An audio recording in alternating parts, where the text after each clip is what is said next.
Today started out in Gallup, New Mexico. It's a long way from San Diego, California. We drove home today, day 2 of the drive home. And I'm in San Diego, back in the saddle, episode 53 of Coast to Coast Pinball. Let's go.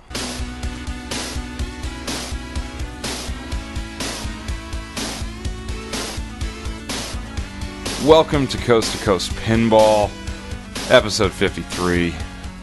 My name is Nate Shivers. This is a podcast. It's a commentary, mostly. And I'm a man out of quarters. How are you doing? I hope everyone's holiday weekend, week, whatever you want to call it, has gone swimmingly for you so far. I have 2 weeks off around Christmas and New Year's. So does Teresa. So we took a road trip. This is the second year straight we have left San Diego and headed north by northeast to Tulsa, Oklahoma, where her family resides in the Tulsa general area. In fact, last year on that trip is sort of where I decided to do Coast to Coast Pinball in the first place. So it was fun. It was a good trip. We took 2 days to get out there. We spent 5 days there, and we took 2 days to get back, or something close to that.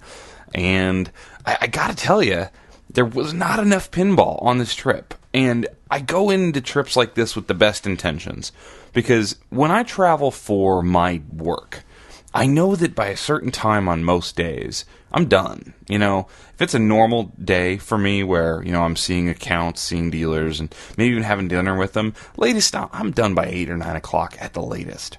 So I can go play pinball. Or if I'm doing events for my company where we're doing nighttime events, I have the morning. If I want to go seek out pinball in the morning, I can go play pinball in the morning. I have time, is I guess what I'm trying to say. And there's certain days where, you know, there's some extra free time, and if I plan my travel right, I might get to play some pinball. Well, traveling for the holidays, on some level, I think, oh man, I've got all this open time. I'm driving literally a third of the way across the country or more. I'm going to play some pinball at some different places. It'll be great. And Teresa's cool. She's okay with that, you know. We're seeing her family and everything, and I'm not going to be absent the whole time off playing pinball, but, you know, she's totally cool. But, you know, you go see some friends, you spend time with the family, and you wear yourself out. It's bitter cold. Oh my gosh. So cold for some of this trip. And you just don't get to play as much as you think you're going to. And that's life. That happens. So a brief rundown. Actually, you know what? I wanted to start this show off. I told Teresa I was going to do this. I wanted to read this email. I got this email a couple days ago. Check the email. Yes. It says, Nate, my name is Tom, and I'm from a small town outside of Rochester, New York called Webster. I've been listening to Coast to Coast Pinball since the very first episode. I had a lot of free time this past week as I was off work for Christmas. Each day I waited for a new episode to hit my iTunes. It has now been well over a week since episode 52, and I'm going through withdrawals. For real. I just PayPal'd you another $18 for the black shirt, as the green one is my favorite current piece of clothing. Sorry if this all sounds sort of weird, and I'm sure the holidays are a busy time for you, but it made me realize how bad it would suck if you stopped Coast to Coast Pinball podcasts. Thanks so much. I hope 53 comes soon. Tom. Tom, you brought a smile to my face. I got a few emails during the course of the week, like, hey, what's up, everything cool? And I tried to throw a few things on Facebook here or there. But never fear. We're here. Things are good. The podcast continues. It's been a very fun year. I think it's been a successful year, and we've got even more cool stuff coming for next year. So, Tom, and to others of you who wrote me little notes, thank you. I appreciate it, and happy holidays to everybody. Kevin in Japan sent me the coolest freaking card. He bought a T-shirt and sent me cash. In a card, which I like it. It reminded me that my dad used to always send me cash when I was in college and stuff, and no checks or anything, just cash. And Kevin sent me cash in this really awesome, like pop-up 3-dimensional Japanese winter card. So it's on my mantle. It's very cool. I put it on Facebook. So very, very cool. So as far as actual pinball goes, on the trip out, we pulled into a truck stop in northeastern New Mexico. I guess it was day 2 of the trip. Day 1, we drove to Albuquerque. San Diego to Albuquerque straight through. and we had our little dog with us. The reason we're not flying, and everyone keeps going, why are you driving? Well, our little dog is blind and diabetic and has to get insulin shots twice a day, and I just don't feel comfortable leaving him with anybody, really. So, for as long as our little puppy dog's with us, we're just driving for vacations. So, we drove. Day one, I got to Albuquerque, and at some point in the day, two things popped in my head. Is one, Don from the Pinball Podcast lives in Albuquerque. I should get a hold of him, because that'd be cool to meet Don. Well, that didn't happen, because, you don't know when you're going to get there. You're traveling. It's near the holidays. Hey, Teresa, we're going to get to Albuquerque. We're going to check into a moderately priced roadside hotel, and I'm going to leave and go meet some other dude about pinball. That wasn't going to go over so well, so I didn't reach out to Don. But I did, wave as I got into Albuquerque in Don's direction. I did look up what pinball was available, and if there had been, like, a mecca in Albuquerque, I would have gone. I think it was probably about 9:30, 10 o'clock at night after driving all day. Checked into our hotel, and the only thing that looked like it was going to be open was a couple bowling alleys with a selection of games that didn't drag me out of my hotel room, and I was a little bit tired. So Albuquerque, I think, is probably lacking on the really cool, like, 8 or 9 machine place that becomes the spot. Looks like it had a few spots with 3 machines, maybe 4 in one of the bowling alleys. So didn't go out and play any pinball there. But day 2, we were driving, and one of our little fuel stops, we stopped into a big truck stoppy type place. My favorite places to stop during trips like this, because they have everything. They have big bathrooms, everything you could want to snack on or to drink. And this one had like a classic car museum. So it's on I-40. I'm sure some of you have been there. And had all these, classic cars in this big giant room. But it also had a game room. And it also had, in the game room, as you may have seen on my Facebook, an AC/DC Pro game. So Teresa and I played a little bit of AC/DC. And it's funny, because I've played more of the premium and limited edition versions of AC/DC than I had the Pro. And first, you forget how giant they made Angus Young's face on the playfield of the Pro. It's just almost disturbing. Teresa walked up, and, without even being prompted, she goes, "Oh, I like the other one of this better," first thing out of her mouth. So we played a little bit. It was in decent shape for being in a truck stop. Probably not getting a ton of love. It was alright, a little dirty.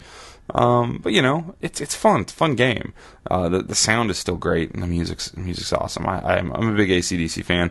That game, though, I just feel that's the one, man. If I was gonna buy that, I would have to shell out the money for a premium.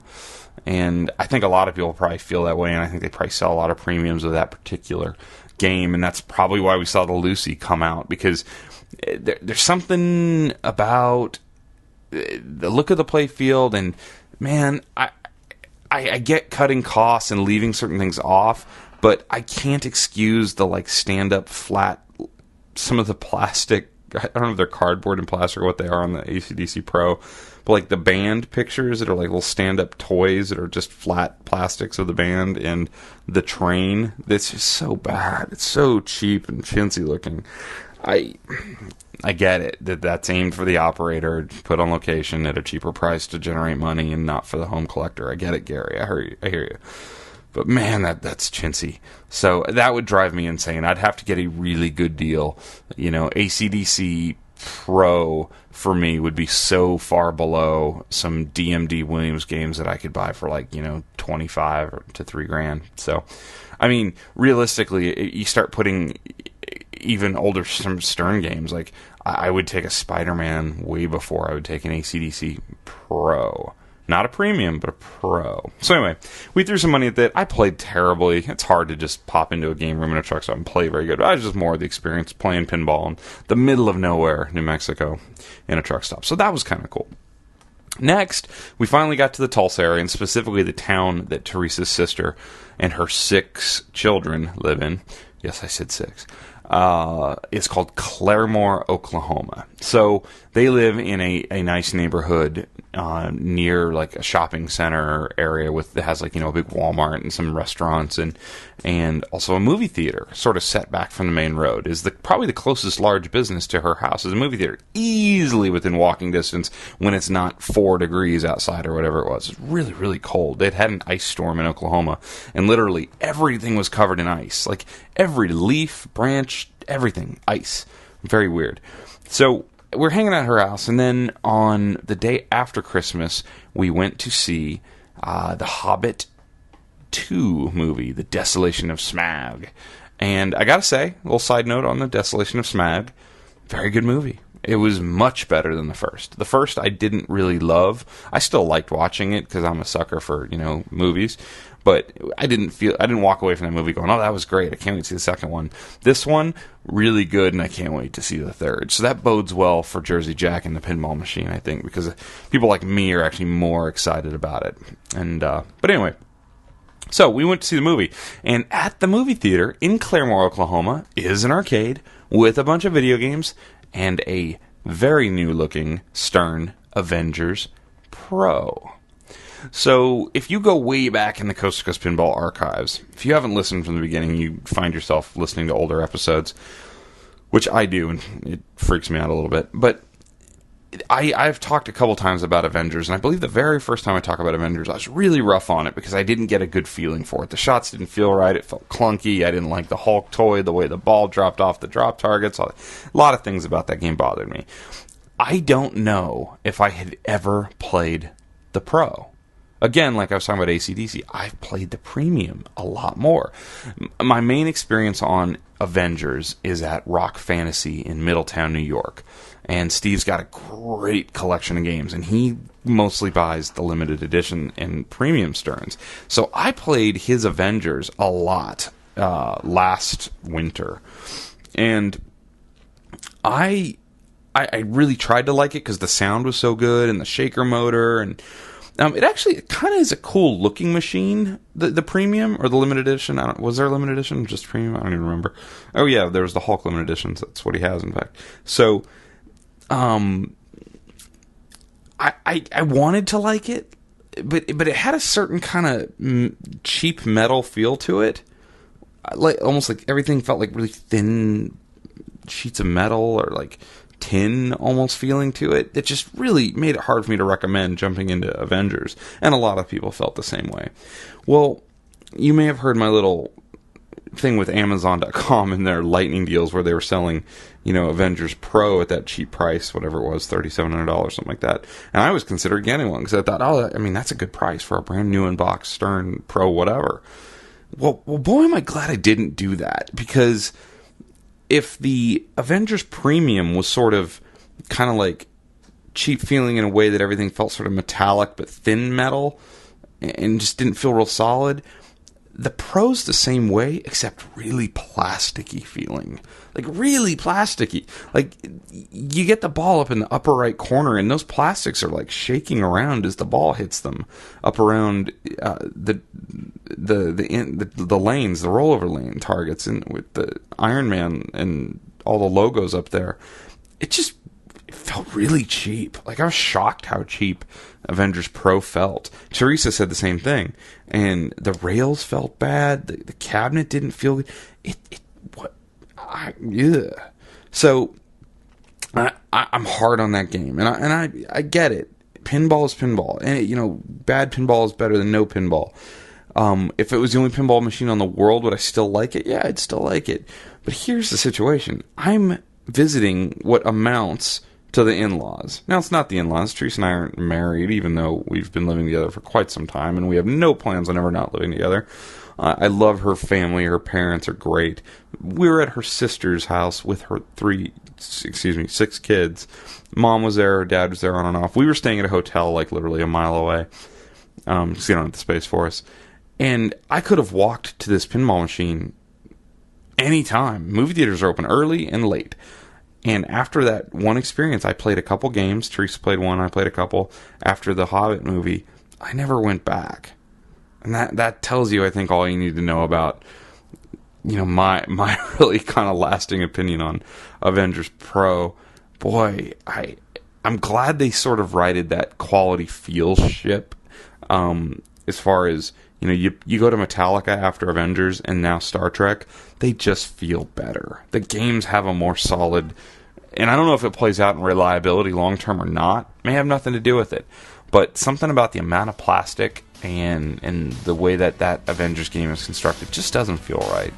So there is pinball in Claremore, Oklahoma. So if you're anywhere near there, know that there's at least one game on route for you out there, which that's a good thing.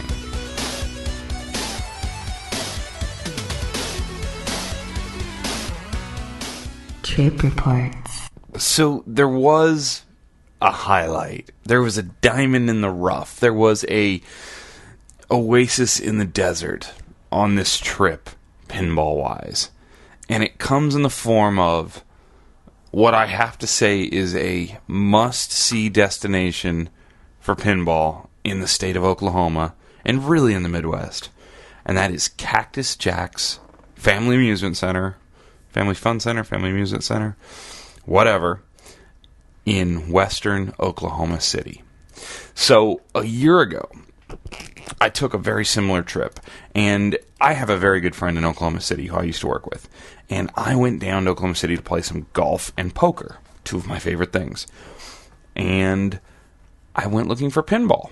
This is before Coast2Coast Pinball existed. This is just me out there mad about pinball, loving pinball, and I found Cactus Jack's, and I found their place, and they had a Doctor Who machine that was awesome, and they had, Attack from Mars and some games. I think they had 6 or 7 games there when I was in Cactus Jack's December 2012, and the games were in moderate condition.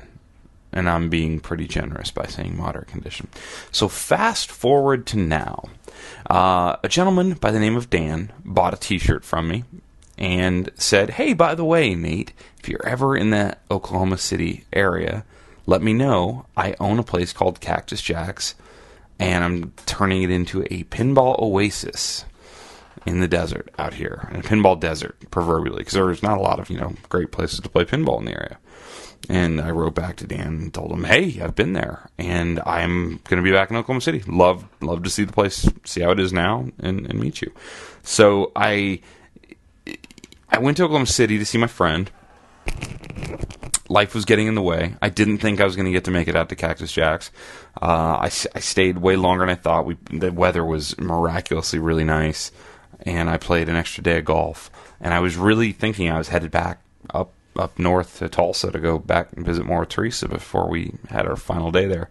And I got in the car, and I quickly searched how far away was Cactus Jack's from where I was, and it wasn't that far, and the day was a little later in the day than I wanted it to be, but I just went for it. And I got there, and it's a whole different place from where I saw last year.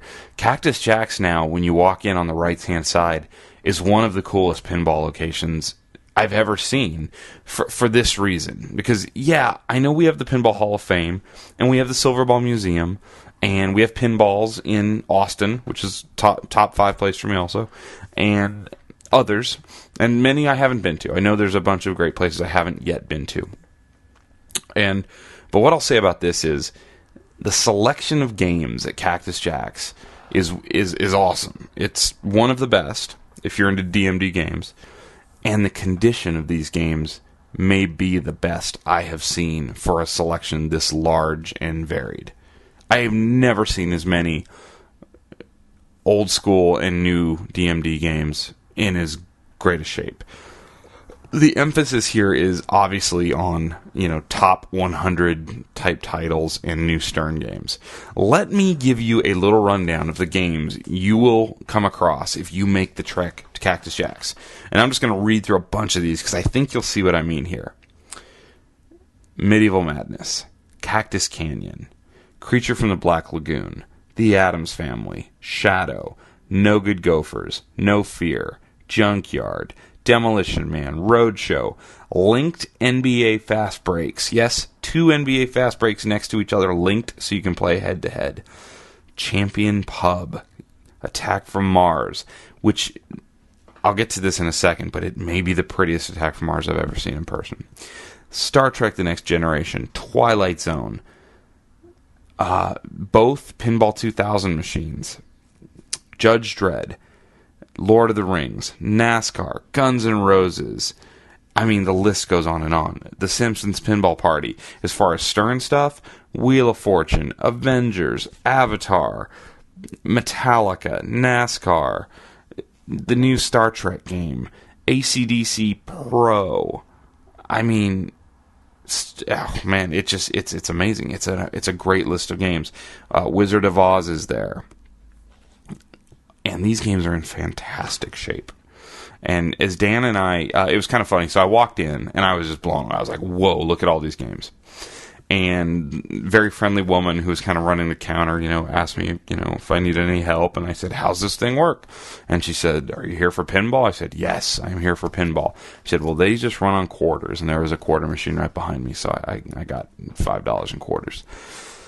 And so I went right to Cactus Canyon because I had just played one in New York recently. So I wanted to play another one. And this one played way better. Everything was level, perfectly level. Playfields were clean and spotless. Rubber was nice. Balls even seemed to be new and shiny. I mean, these games just looked so good. And Cactus Canyon played great. Played it for a little while. The lady behind the counter yelled over to me, "Hey, are you going to be here for the tournament next week?" I said, No, I'm from out of town." She said, "Where are you from?" I said, "I'm from California." And she said, "Oh, okay." And about 2 minutes later, over walked who I would soon find to be was Dan, the owner. And Dan said, "Are you Nate?"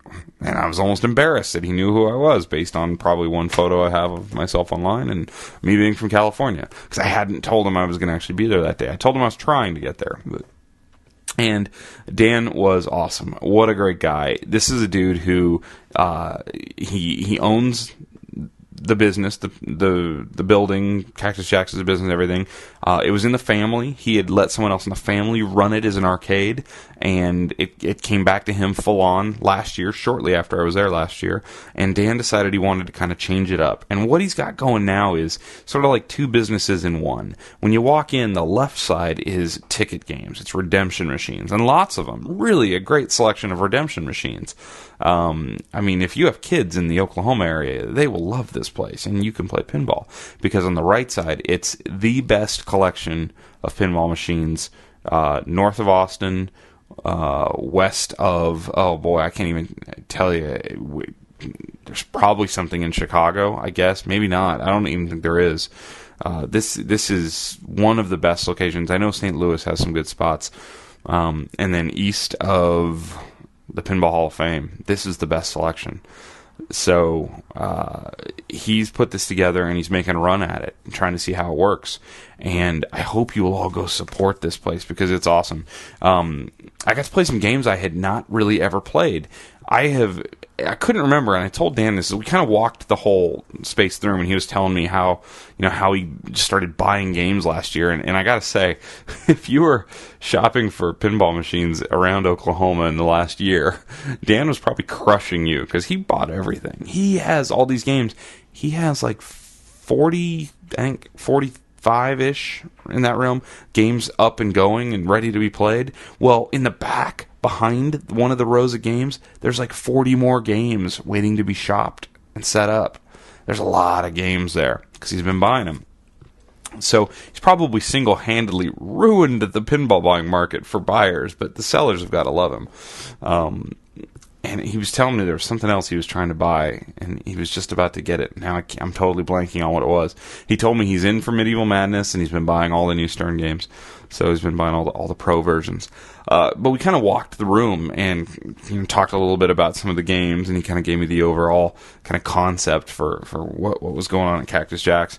Dan's favorite game in the room, FYI, is his Corvette game. I had never played Corvette. I think I had seen somebody play Corvette because when I was doing the Mustang show and I was kind of going through the other car-themed games, I think I said I liked Corvette, but when I looked at it in person, I was like, I've never played this before. I just hadn't. I remembered the car races that go up the side of the game with the two little like Matchbox cars that race up the side. I remembered seeing that, but I'm pretty sure I had never played it.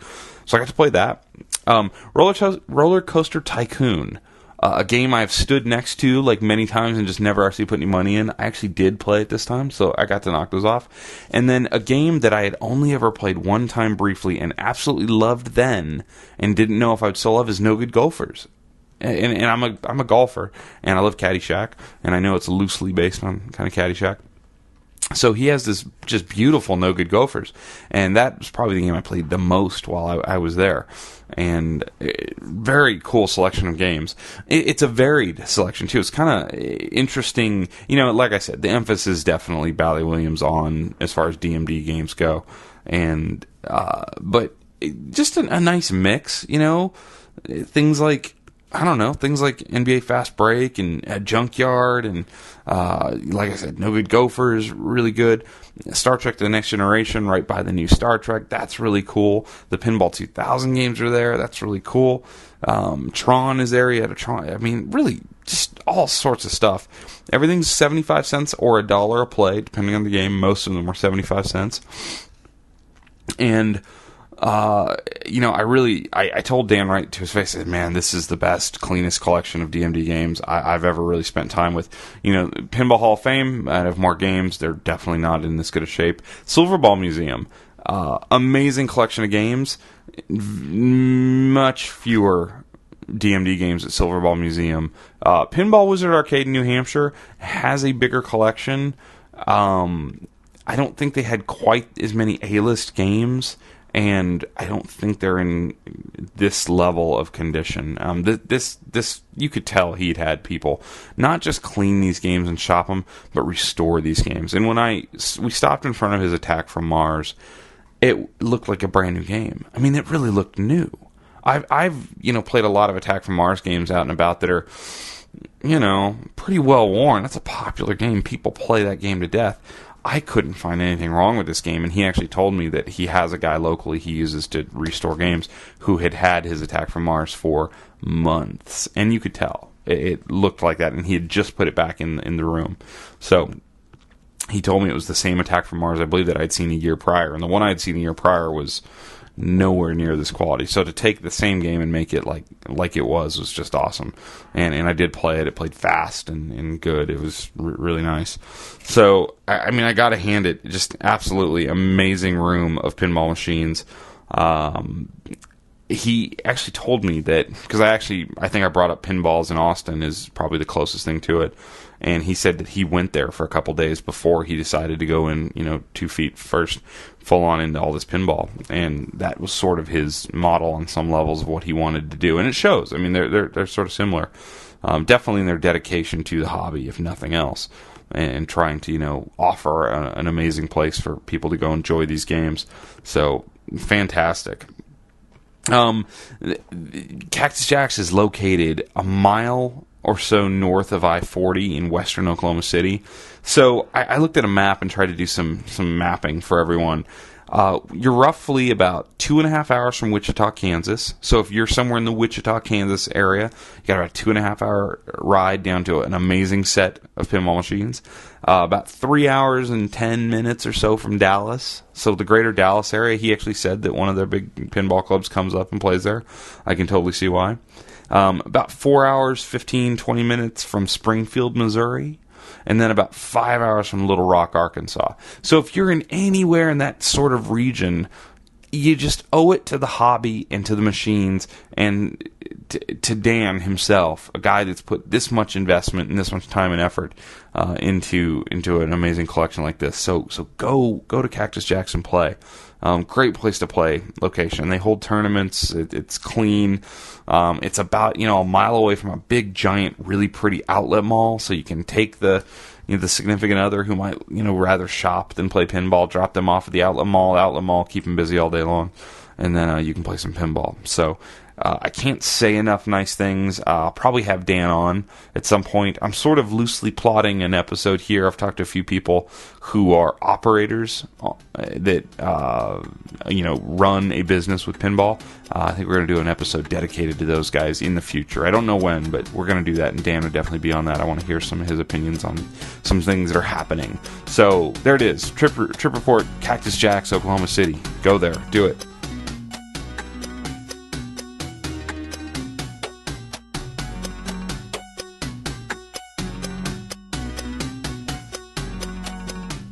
So here we are, end of the year, late December, and the big reveal from Expo a couple months ago, or whatever it was, 60-some days ago, the Dude Pinball, the Big Lebowski pinball machine that a lot of people were really starting to think was a hoax, which I believe I said it was not a hoax, likely. It's real. It's happening. It's a real machine. And I want to kick myself for not making this guess that it was Dutch pinball behind the Big Lebowski pinball machine. A few things happened that should have pointed to that for me. And I could have sounded so smart to all of you. But no, I didn't connect the dots. So it's been announced. It has hit the web. It has hit Pinside. I think their announcement time was terrible. As far as doing it the days in between Christmas and New Year's. But whatever, here we are. The Big Lebowski Pinball. Dutch Pinball, the folks that are behind the Bride of Pinbot 2.0, have acquired the license for the Universal Pictures Big Lebowski movie to do a pinball machine on it. And I think if we've all been on the pinball forum, Pinside forums, you've seen the thread that just went on and on and on about here's all the people in on Big Lebowski pinball. Somebody will just build the darn thing. And that had really, I think, fueled a lot of people to think that this was a big hoax. And I know one of the guys, Bakushan, I believe, who was at Expo, sort of like, live documenting a lot of it and streaming some of the audio while he was there, it sort of got a little bit of, a little bit of heat pushed his way that maybe he was the one behind this and that maybe he was in on the hoax somehow. But no, he wasn't. I think he may have known or had an idea of who was doing the Big Lebowski pinball machine. And I can't give you all the details here, but I will say this. I have invited the Dutch Pinball folks onto the show. It was not about this. We were going to talk about Bride of Pinbot 2.0, and they wanted to talk about it. They were concerned that the Dutch to English translations might be a little tough. And in talking about that with someone else said something to me that I wish I had, it doesn't matter, just for my own ego, I guess. I wish I had really listened to what they were saying. So, anyway, kind of cool. So what we've got here is Dutch Pinball, who have already, I think, with the videos we've seen of the Bride of Pinbot 2.0 DMD displays and the dots that they built for this, have sort of proven that when they set their mind to do something, they're going to do it really well. Because the animations that they made for their new, games, remember, Bride of Pinbot 2.0 is basically them taking a P-Rock controller and the game, the cabinet, the playfield, the shots, the game of Bride of Pinbot, and writing a whole new rule set and a whole new game around it. Now, they also have an option to play the original on their new system, but they basically made a new game out of an old machine. And they wrote all their own rules and scoring and storyline and created the graphics for the DMD. And it's pretty awesome. It's pretty awesome. So here's what their website says right now. And I want to specifically highlight something that they say here. When you click on their website, which is at thebiglebowskipinball.com, the homepage has a video, which a lot of people were upset when you get to the end. They thought that the magic carpet, the carpet from the movie that really ties the room together, was going to get pulled off the machine and we were going to see something. Even if it was just playfield or cabinet art, we might see something. But we don't. They say coming soon. So they haven't shown us anything other than here's the people doing it. They gave us a price, which we'll get to in a second. But it says there's this pin, ... This pin I want to tell you about, pin by the name of Lebowski. So they're playing off the movie and how the movie, kind of is narrated. That's right, dude. You've asked for it, and Dutch Pinball abides with the most epic pin ever. The Big Lebowski Pinball. So, okay, note that they have said already in the first paragraph, with the most epic pin ever. Next sentence. we're taking a whole new approach to gameplay. Call it Pin 2.0. Beautiful graphics, sound effects, and immersive gameplay based upon your suggestions. Pull back the plunger and immerse yourself in the world of the dude with video clips and audio samples, toys based on the movie, and in-depth rules following the film's plotline. You've never played anything like this before. So, what I gather from that, and then from what I gather, like looking at the About Us and reading about the guys and the frequently asked questions, and just the overall thing here is they're trying to push the limits. They're moving the game forward. I think we're going to see an LCD screen here. Excuse me, not DMD, an LCD. I think video clips kind of tells you that. I know a lot of people pointed to one of the guys on the team is sort of an expert in that type of graphic work. There will be original movie clips and movie quotes in the game. So movie clips, I think that tells you there's going to be an LCD. They're going to use as many standard parts, Bally Williams, as they can to make it easily, worked on later and serviced.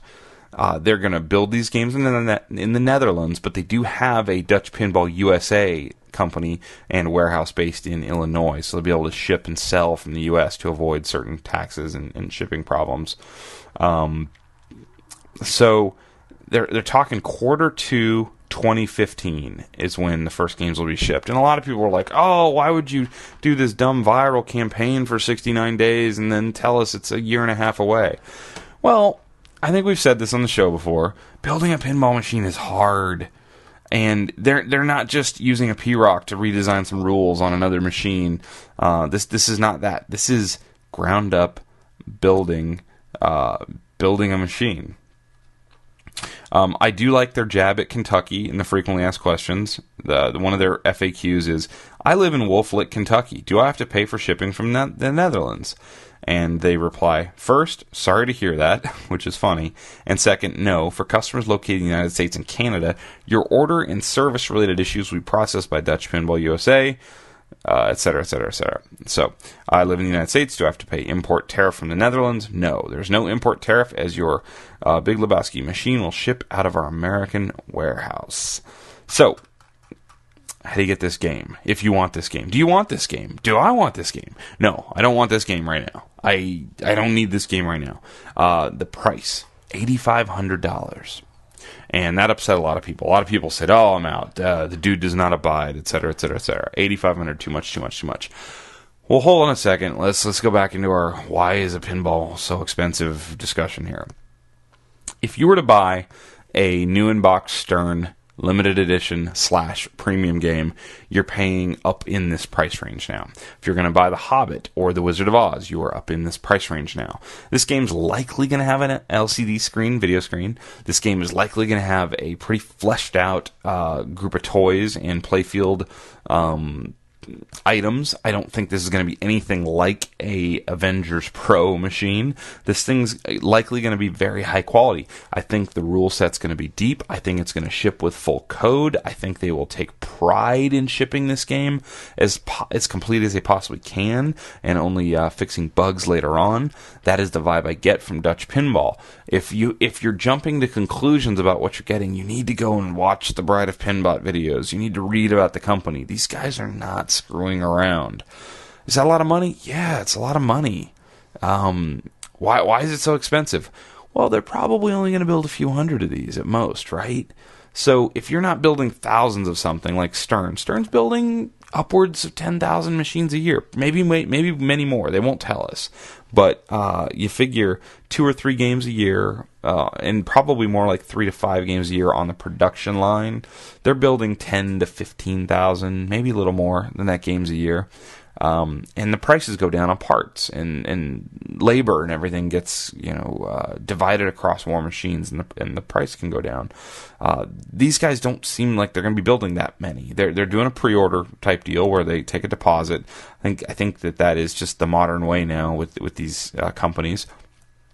They want $1,000 up front, And then on or before April 1st of next year, they want 1,500, and then they want 1,500 after that basically every few months. July 1st, October 1st, January 1st, 2015, and then April 1st, 2015. Each are $1,500 payments in the United States. That adds up to $8,500. That excludes any taxes. So if you're buying in Illinois, I guess you have to pay tax.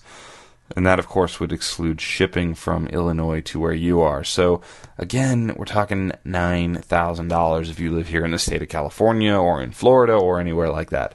$9,000. So right now, day 1 or day 3 or 4, whatever it's been, who's jumping in? Well, huge Big Lebowski fans are jumping in. They have no idea. What's this game look like? We don't know. This could be a modern EM-looking game. This game could be multiple levels. This game could be anything. Who knows? So there are people who are putting their deposit in quick, $1,000, and really all that gets you right now is kind of early in line because they're not doing a limited edition. Every game is going to be the full-fledged Big Lebowski pinball machine. So there's no stripped-down, cheapened pro version. So I think the price, you should expect the price to be where it is. I would have been shocked if it had been much less than this. They're not looking to sell everybody a Big Lebowski pinball machine. And I see some people on Pinside who don't seem to understand this, who act like they should be trying to sell this for $39.99 and everybody would buy one.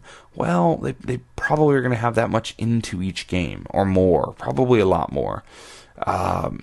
This game is aimed at a few people.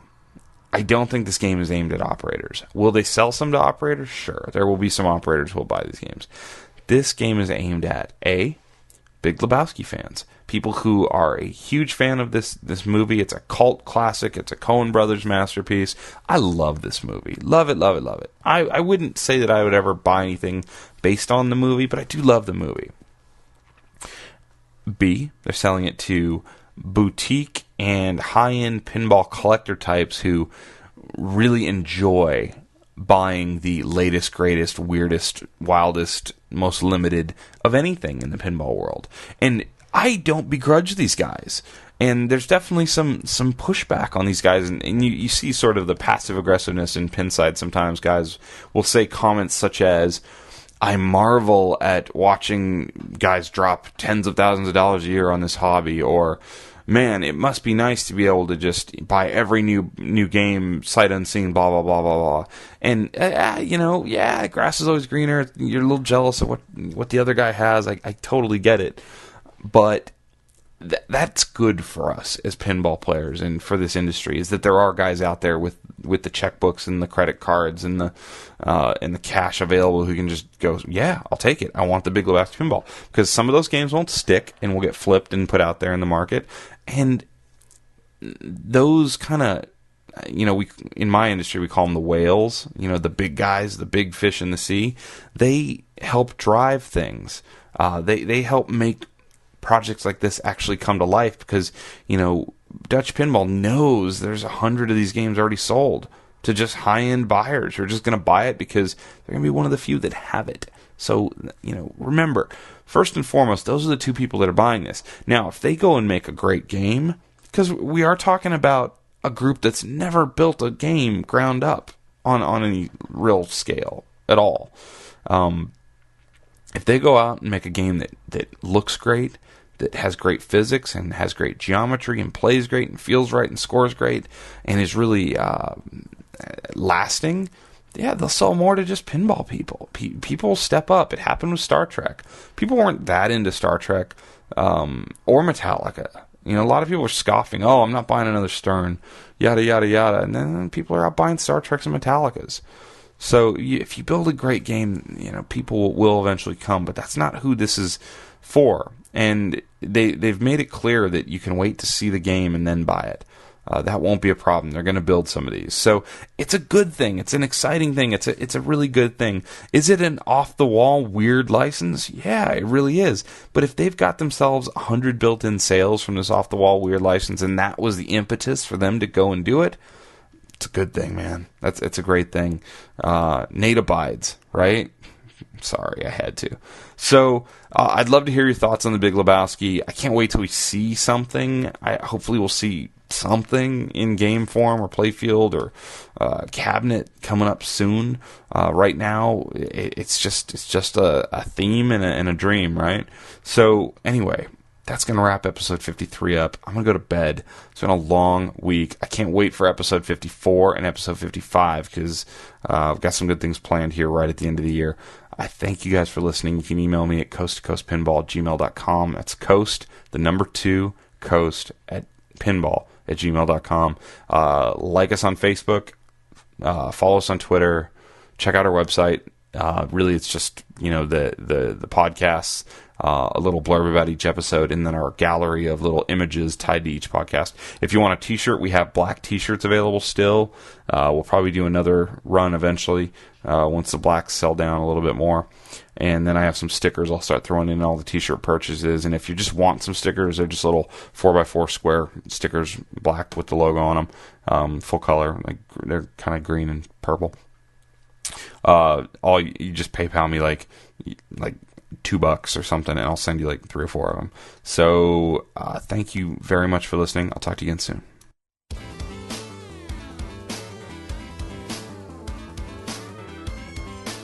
Man, I've got certain information, all right? Certain things have come to light, and, has it ever occurred to you that instead of, running around blaming me, given the nature of all this new shit, this could be a lot more complex. I mean, it might not be just such a simple, What in God's holy name are you blathering about? Well, let me explain. What he's trying to say is, this isn't going to be like some old EM with just, a couple drop targets, 2 flippers, and a flat playfield. There's going to be an LCD screen with video clips, maybe 3, 4, or 5 flippers, toys, lots of stuff. Exciting, right? Right? When do we play?